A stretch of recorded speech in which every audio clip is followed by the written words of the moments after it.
quanto esse da Trindade. Vamos recapitular um pouquinho o que eu estudei na semana passada. Antes, se você não acompanhou o estudo, não se preocupe. Você pode procurar, tanto na minha página no Facebook, quanto também no YouTube, no meu canal. Meu canal é Leandro Quadros NT, abreviatura de Novo Tempo. Você pode entrar lá e o estudo vai estar disponível. E mais, eu estou preparando de presente para você o guia de estudos, tá? Vai ser num formato, diríamos assim, um mini e-book, para você ter as perguntas com os textos onde há as respostas que eu estou apresentando e alguns breves comentários também. Então você vai ganhar de presente, tá ok? Eu espero entregar isso para você já na próxima transmissão, que será na semana que vem. Eu estou digitando, estou preparando. Vai ficar um e-bookzinho bastante interessante para você ter os estudos e acompanhar. Vamos recapitular brevemente o que nós vimos na semana passada. Nós vimos quantos deuses há, primeira pergunta. Qual é o primeiro de todos os mandamentos, que é amar a Deus acima de todas as coisas. Vimos como o único Deus verdadeiro é apresentado nas Escrituras. Aprendemos o que a Bíblia ensina sobre Jesus.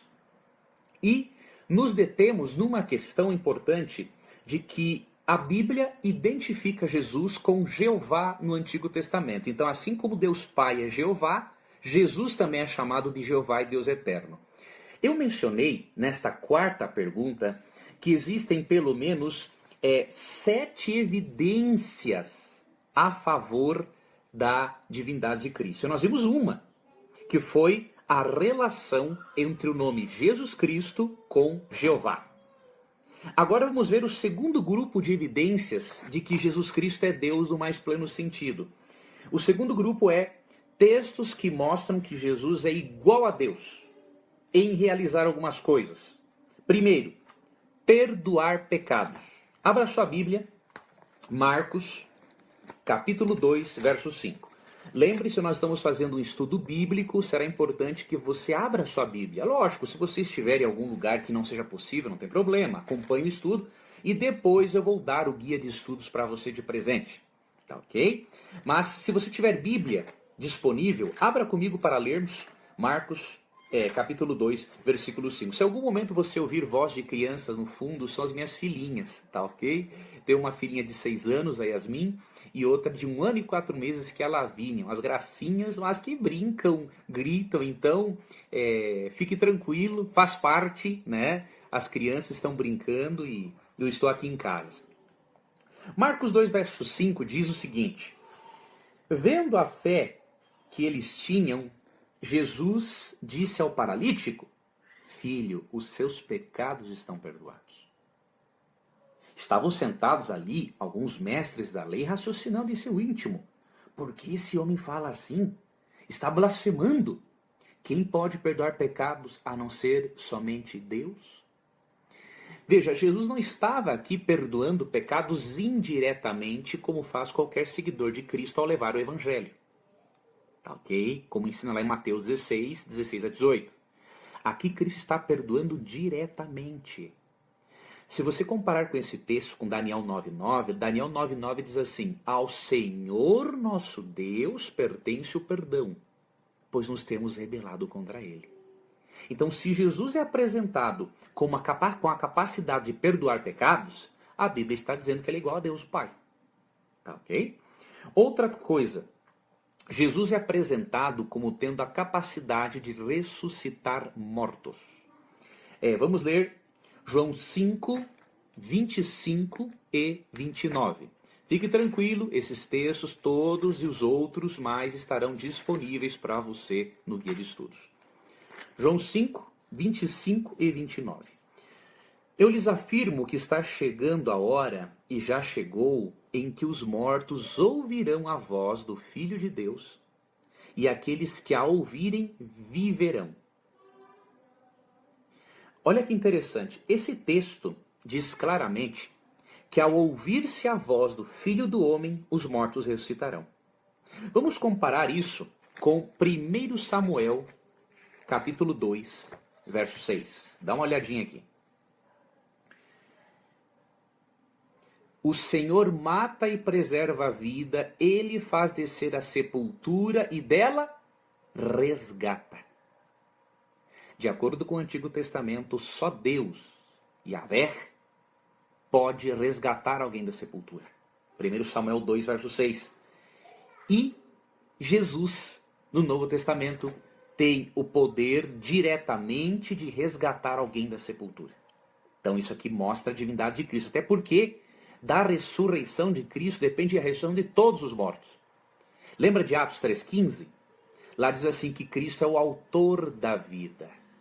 É bem diferente, por exemplo, de um ser humano ser usado para ressuscitar alguém pelo poder de Deus. Cristo tem o poder para ressuscitar, porque de acordo com Atos 3,15, Cristo é o autor da vida. Tá bom? Outra questão que iguala Jesus a Deus o Pai é o fato de a Bíblia dizer que além de perdoar pecados e ressuscitar mortos, Cristo é também juiz. Isso aqui também é muito forte. Nós vamos comparar João capítulo 5, versículo 27 com Joel 3:12. João 5:27 diz assim: E deu-lhe autoridade para julgar, porque é o Filho do homem. Verso 22. Além disso, o Pai a ninguém julga, mas ao Filho confiou todo o julgamento. Jamais Deus o Pai confiaria o julgamento a Jesus se Jesus fosse alguém menos do que Deus.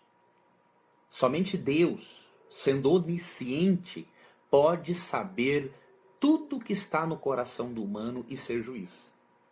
Quando o texto bíblico fala que o Pai confiou isso a Jesus, é uma forma de expressar a subordinação funcional de Cristo em relação ao Pai. Mas a verdade de que Cristo faz a mesma coisa, que é a capacidade de julgar, isso está claro no texto, mostrando que ele é divino. E quando você lê esse texto de Joel 3, verso 12, você percebe que esta capacidade de julgar só pertence a Deus. Se Jesus fosse apenas uma criatura, um semideus, imaginou o julgamento de toda a humanidade ser confiado a alguém inferior do que o Pai? Não tem lógica, né? É óbvio que o julgamento foi confiado a alguém que é Deus como Deus o Pai, que é onisciente, que pode perscrutar o coração, entender os mistérios da natureza humana. E Joel 3,12, né, diz o seguinte: Agora, porém, declara o Senhor, voltem-se para mim de todo o coração em jejum, lamento e pranto. Eu li o verso 2, capítulo 2, 3,12. Despertem nações, avancem para o vale de Josafá, pois ali me assentarei para julgar todas as nações vizinhas. Deus está dizendo que vai julgar a todos. E curioso que lá também em Mateus 25, 31 a 46, Cristo reúne as nações para julgá-las. Ou seja, Cristo é apresentado como Deus o Pai no Antigo Testamento, ele é juiz. E uma outra evidência: Cristo deve receber a mesma honra que Deus o Pai. Isso está em João 5, 23, que diz: para que todos honrem o Filho como honram o Pai. Aquele que não honra o Filho, também não honra o Pai que o enviou. Como que um ser menor do que Deus poderia ser honrado como Deus? Não pode. Apenas um ser que tem a mesma essência que Deus Pai, como eu já expliquei na lição passada, apenas esse ser pode ser honrado como Deus Pai. Então, esses textos falam da igualdade de Cristo com o Pai em perdoar pecados, ressuscitar mortos, ser juiz e receber a mesma honra. Um terceiro grupo de evidências que mostra a divindade de Cristo são os textos que apresentam a Jesus como Deus Messias. Veja que curioso, o Alcorão, livro sagrado dos muçulmanos, ele reconhece que Jesus era o Messias. Lá na Sura, capítulo 5, versos 17 e 25. E curioso é que mesmo o Alcorão não reconhecendo a divindade de Cristo, mas reconhecendo que ele foi Messias, o Antigo Testamento bíblico, por sua vez, diz que o Messias seria o próprio Deus. Nunca o Antigo Testamento prometeu um Messias que não fosse Deus. O Messias prometido, o Salvador prometido no Antigo Testamento era o próprio Deus, né? Portanto, Se Jesus reivindicou o título de Messias, ele está dizendo, eu sou o Deus Messias do Antigo Testamento. Muito simples de entender essa lógica. Vamos para os textos bíblicos que mostram isso? Primeiro, Isaías 9, verso 6. Isaías capítulo 9, verso 6. Eu estou lendo na Nova Versão Internacional, ok? Diz assim: porque um menino nos nasceu, um filho nos foi dado, e o governo está sobre os seus ombros. Ele será chamado Maravilhoso Conselheiro, Deus Poderoso ou Deus Forte, Pai Eterno e Príncipe da Paz. Veja, o Messias é chamado de Deus Forte. E de acordo com os autores do Novo Testamento, quem é o Messias? Jesus. Se o Messias seria Deus Forte e Pai Eterno, os autores do Novo Testamento, os judeus cristãos, estão reconhecendo que Jesus é o Deus Messias. Outro texto importante, Salmo 45, 6. Esse salmo, quando comparado com Hebreus 1:8, deixa muito claro o assunto.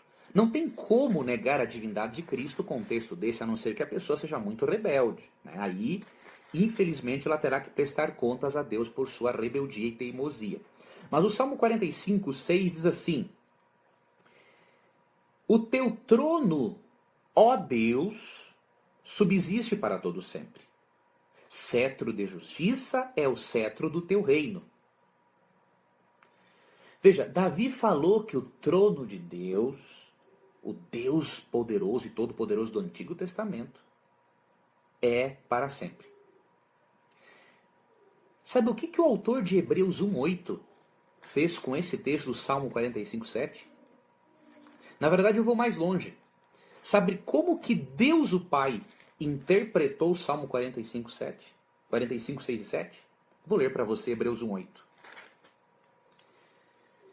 Mas a respeito do Filho diz: o teu trono, ó Deus, subsiste para todo sempre. Cetro de equidade é o cetro do teu reino. Meu amigo, se o próprio Deus o Pai aplicou o Salmo 45, versos 6 e 7 a Jesus, quem é o ser humano, quem é o antitrinitariano para dizer que Hebreus 1:8 não fala que Jesus é o Deus do Antigo Testamento? Tem que ter muita audácia. Se o próprio Deus Pai entendeu que o Deus do Antigo Testamento, o Deus Messias, era Jesus, você e eu, com humildade de coração, precisamos aceitar. Outro texto que fala de Jesus identificando com o Deus Messias, podemos ver, por exemplo, no Salmo 110:1. Salmo capítulo 110, verso 1.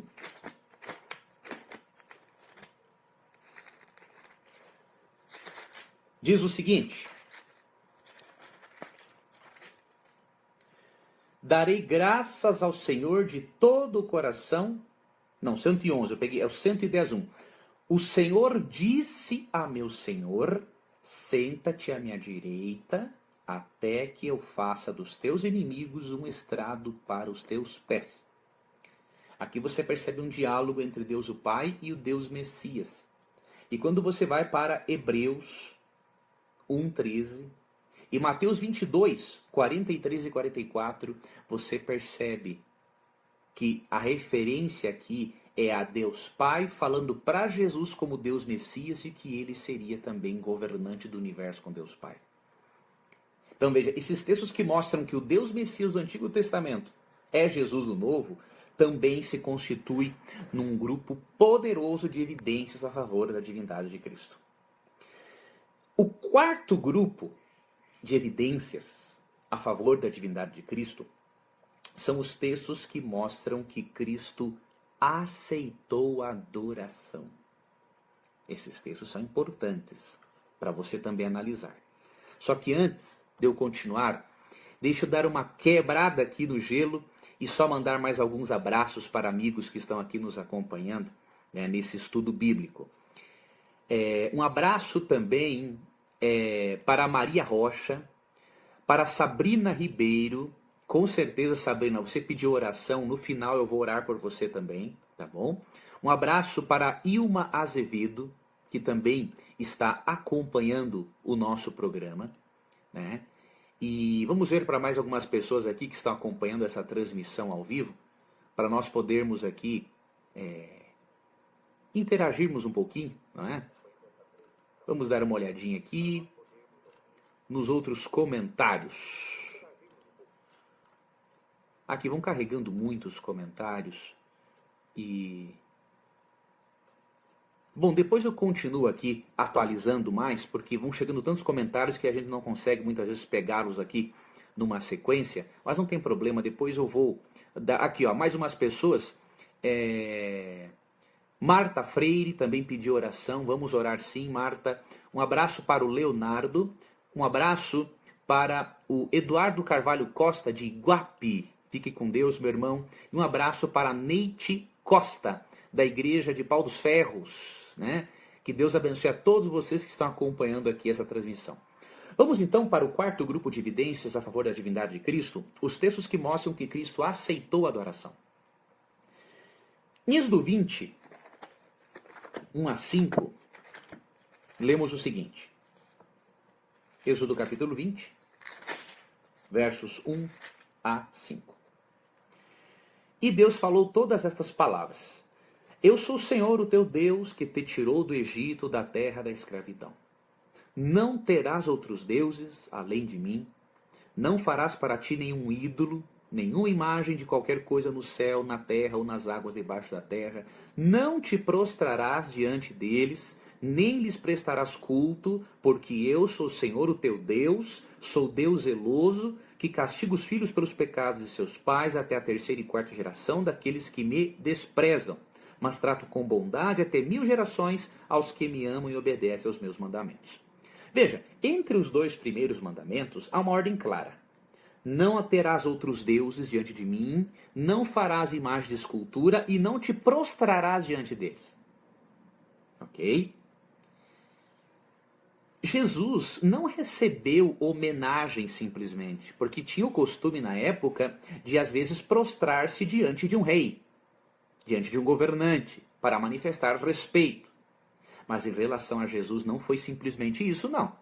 Quem diz que foi está distorcendo a Bíblia. A Bíblia claramente mostra que em relação a Jesus, as pessoas adoraram a Jesus. Quer ver? Primeiro texto, Mateus 8, verso 2.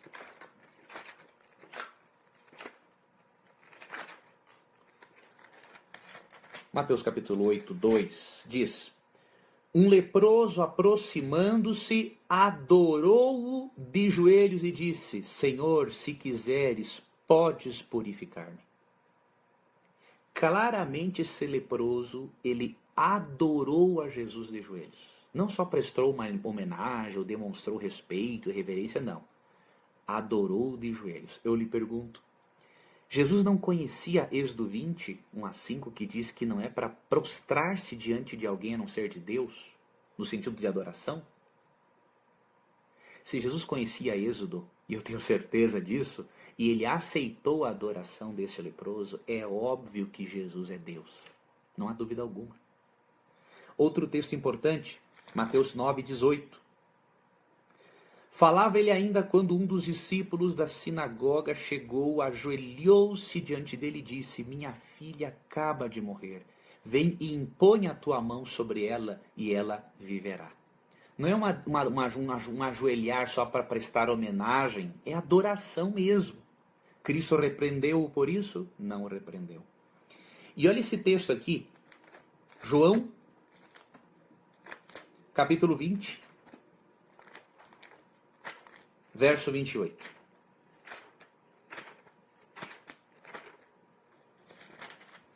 Outro texto muito importante que mostra Jesus aceitando a adoração. Disse-lhe Tomé: Senhor meu e Deus meu. Então Jesus lhe disse: porque me viste, você creu? Felizes os que não viram e creram. Uma vez, um amigo testemunha de Jeová argumentou comigo o seguinte: Quando Tomé disse, Senhor meu, ele olhou para Jesus. Mas quando ele disse, Deus meu, ele olhou para o céu. Gente, é uma falta de respeito com o texto bíblico. Quando Tomé falou Senhor meu e Deus meu, ele está falando para Jesus. Tanto que Jesus no verso 29 fala assim, porque me viu, você creu? Porque me viu agora ressuscitado, você creu que eu realmente sou o Senhor, que eu sou Deus? Bem-aventurados aqueles que não me viram e que mesmo assim crerem que eu sou Deus Messias. Cristo não repreendeu Tomé por aceitar a adoração. Isso prova claramente que Jesus é Deus no mais pleno sentido. Tem mais textos sobre este grupo de evidências que eu vou deixar para você no Guia de Estudos Bíblicos, tá bom? Mas tem um quinto grupo de textos que mostra a igualdade de Jesus com Deus, o Pai. Quer ver um exemplo? Vamos fazer uma comparação aqui com alguns textos. Êxodo 20, 1 e 2, Deus disse, eu até li esse texto, Deus disse que ele libertou o povo do Egito e ele deu os mandamentos para eles. E em João 13, 34, Jesus fala assim que um novo mandamento vos dou, que vos ameis uns aos outros assim como eu vos amei. Veja, será que uma simples criatura poderia dar um mandamento assim como Deus no Antigo Testamento? Você não pode alegar que Paulo deu alguns mandamentos de ordem pessoal, porque Paulo era um profeta inspirado e falava de acordo com a Bíblia. Cristo assumiu uma postura de realmente dar um mandamento novo, no sentido de aperfeiçoado. Não é? E outro detalhe muito importante, muitas vezes, Jesus diz assim, em verdade vos digo. Esta é uma afirmação dizendo que Cristo dizendo, tem certeza absoluta do que está dizendo, porque ele é Deus para dizer isso. Só ele pode fazer isso. Só ele pode realmente afirmar algo com toda convicção, porque ele é Deus. Então ele é colocado em igualdade com Deus. Assim como Deus dá mandamentos no Antigo Testamento, Cristo dá mandamentos no Novo Testamento. Tá? E existem mais duas evidências que demonstram que Cristo é Deus no mais pleno sentido. Orações em nome de Jesus. Isso aqui é muito sério.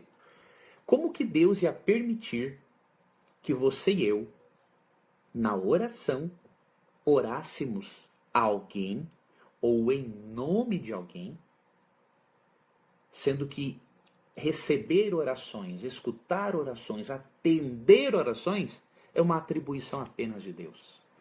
Vamos ver alguns textos. O primeiro, João 14, versos 13 e 14. E eu farei o que vocês pedirem em meu nome. Olha Cristo falando, eu farei o que vocês pedirem em meu nome, para que o Pai seja glorificado no Filho. O que vocês pedirem em meu nome, eu farei.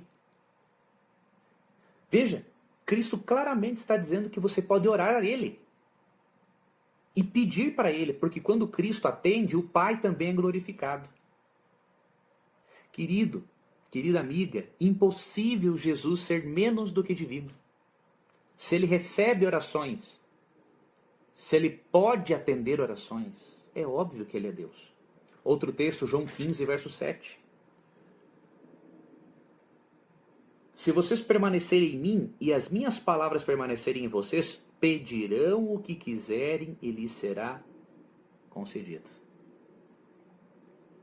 E um outro texto, João 14, 6, muito conhecido, Jesus falou assim, eu sou o caminho, a verdade e a vida. Ninguém vem ao Pai senão por mim. É muita pretensão de uma criatura dizer, eu sou o caminho, a verdade e a vida. Não. Somente um ser divino pode aproximar a humanidade da divindade. Com sua divindade, Cristo aproxima Deus de nós. Com sua humanidade, Cristo aproxima-nos de Deus. Somente se Jesus for de dupla natureza, de vida humana, é que a salvação tem sentido. É apenas sendo a natureza de Jesus dupla, é que o céu e a terra podem ser ligados.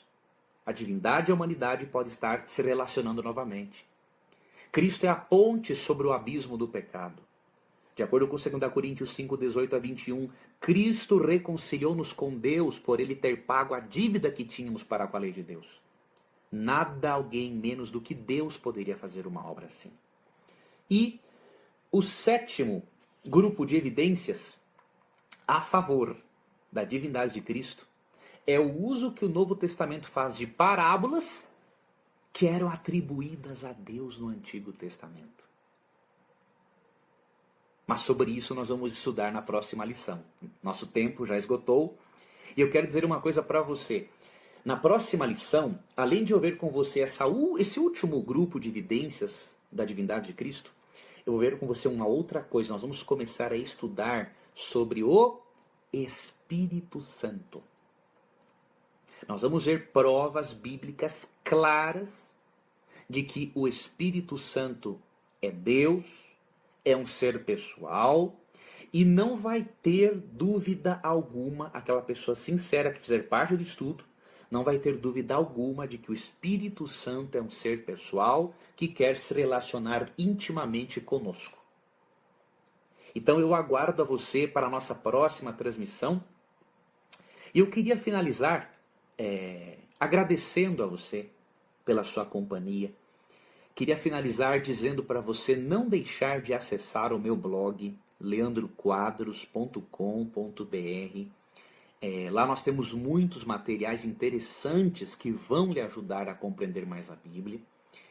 E eu quero aproveitar também para avisar você de uma coisa importante. Eu conheci uma livraria online de um amigo meu que mora em Santo André, um irmão da igreja, e ele disponibilizou nesta livraria alguns livros. E olha um livro interessante que eu vi nessa livraria dele. Como ensinar a doutrina da Trindade para as crianças. 13 lições para ensinar a doutrina da Trindade para as crianças. Se você quiser conhecer esse material, dá uma olhadinha lá. O endereço do site dele é lerstore.com.br. Eu até vou deixar o link para você, tá? Logo abaixo aqui dessa transmissão depois. Lerstore, ou ler, de ler mesmo, mudo, store.com.br. Tem outros materiais dele lá, obviamente, ele até revende livros meus também, mas eu quero destacar para você só esse material aí, se for do seu interesse, né? Como ensinar a lição, a doutrina da Trindade para as crianças em 13 lições, tá bom?